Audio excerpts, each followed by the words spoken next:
Some people start off life with a genetic trust fund. Other people don't get so lucky. How do you know, and what difference does it make in your life? When you're born, you inherit a level of health from your parents, who inherit it from their grandparents and their great-grandparents before them. And this depends on how healthy those people were, what kind of nutrition they had, what kind of lives they lived.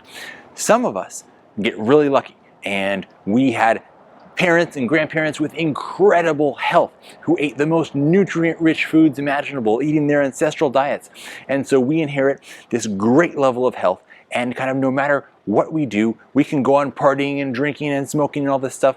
And I'm actually not one of these people when I say we, but we carry on that way, and it doesn't matter. You don't feel any different. And these people tend to make fun of other people who have to actually actively take care of their health because they're so untouchable. They don't know what it means to be tired. They can stay up 3 days at a time and not feel tired at all.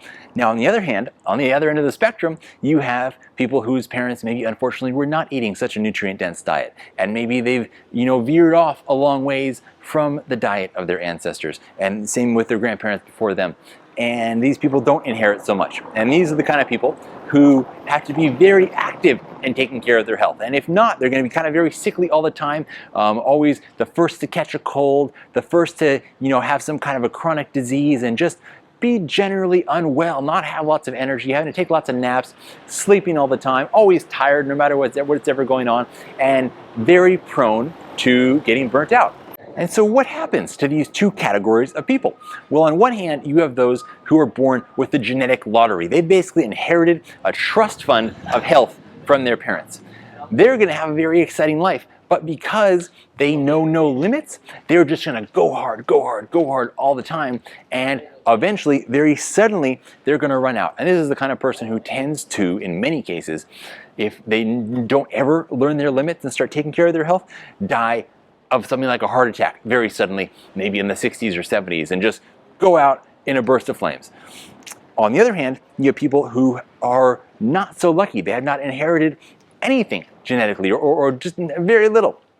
And in this case, they are either going to go out quite young and really struggle through life, or hopefully they take advantage of this as an opportunity to learn about their health. And because they are forced essentially to take care of their health, if they want to live any kind of a enjoyable life, they actually become very much like ninjas of this limited energy reserve that they have, and learn how to use it carefully, learn how to not stress, and learn how to really cultivate this. And so there are herbs and nutrition and things like this, things like hoshiwu and cordyceps and cistanche and romania, and also foods like the black foods, especially shilajit is another one, black sesame, black beans. And these are building up this core reserve energy that some people may not have gotten so much of from their ancestors. So this, in the Taoist system, is called the Jing. It's your core kidney adrenal essence.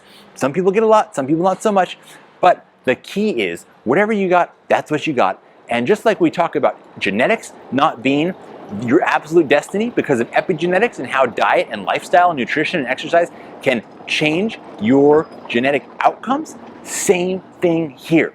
Whether or not you came in with a big genetic trust fund or not much at all, you have the power in your hands through the life you live, the food you put in your mouth, the herbs that you take advantage of, to shape your health and control your own health destiny. If you feel like you came into life with a ton of Jing, let me know in the comments what that experience has been like for you. Or if you feel like you didn't get so much, let me know what you have found is helpful to really carefully use what you did get from your parents and how you maybe managed to actually build that up. And before you go, here's a link to a video that I think you'd enjoy watching next, and here's one the YouTube algorithm thinks you'd enjoy. And there's a link to our website if you want to try some of these herbs to start building up those core kidney adrenal reserves. Have a great day, and look forward to seeing you all again next time.